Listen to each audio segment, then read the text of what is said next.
ម្ចាស់ជីវកម្មភាគច្រើនយល់ខុស3ចំណុចនេះតាក់ទងជាមួយនឹង personal branding ទី1គាត់គិតថា personal branding នៅពេលដែលធ្វើទៅដឹងតែជួយគាត់លក់បានច្រើនអត់អញ្ចឹងទេ personal branding មិនមែនធ្វើមកដើម្បីជំរុញទៅលើការលក់ដោយផ្ទាល់ហ្មងទេមានន័យថាយើងនឹងលក់បាននៅពេលក្រោយប៉ុន្តែមិនមែនពេលឥឡូវហ្នឹងទេគោលបំណងនៅក្នុងការធ្វើ personal branding គឺដើម្បីឲ្យគេទុកចិត្តយើងអញ្ចឹងសរុបមួយម៉ាត់មក personal branding គឺស្មើនឹងទំនុកចិត្តគេស្គាល់យើងហើយក្រោយគេចង់ទិញអីវ៉ាន់អីផ្សេងគឺគេមកហៅយើងគេនឹកឃើញយើងចំណុចទី2ម្ចាស់ជីវកម្មគិតថា build personal branding តើតើមាន view ច្រើនអាហ្នឹងបានគេហៅថា personal branding អត់អញ្ចឹងទេ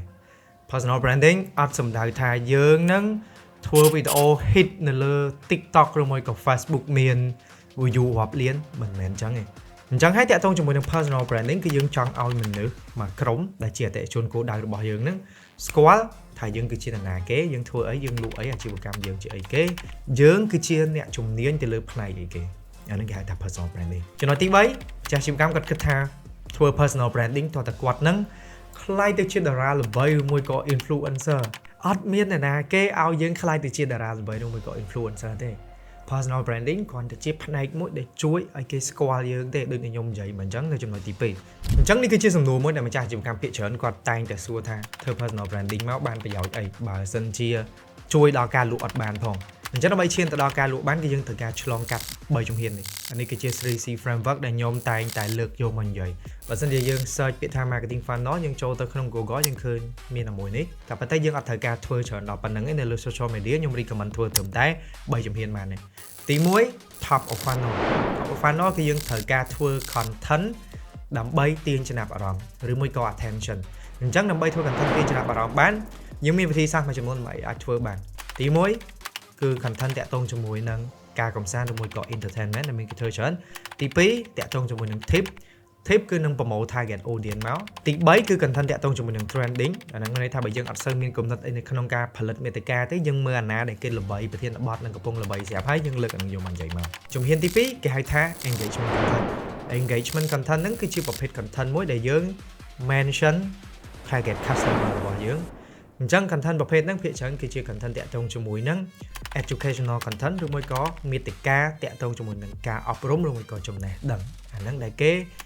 តាមដានយើងច្រើនចុងក្រោយទី3គឺយើងត្រូវមាន content ដាច់ដោយឡែកមួយទៀតដើម្បីប្រម៉ូទទៅលើការលក់អញ្ចឹងតាក់ទងជាមួយនឹង content ទៅលើការលក់ហ្នឹងបច្ចុប្បន្ននេះខ្ញុំ recommend អ្នកទាំងអស់គ្នាធ្វើ content មួយប៉ុន្តែមានហូប2ឬមួយក៏ហូប3ដើម្បីយក content ហ្នឹងយកទៅតេស្តនៅពេលដែលយើង boost post នៅលើ Facebook ក៏ដូចជា TikTok តាម structure មួយនេះដែលខ្ញុំបាននិយាយ 4-5 វីដេអូរួចហើយអញ្ចឹង content តាក់ទងជាមួយនឹងការលក់នៅពេលបច្ចុប្បន្នហ្នឹង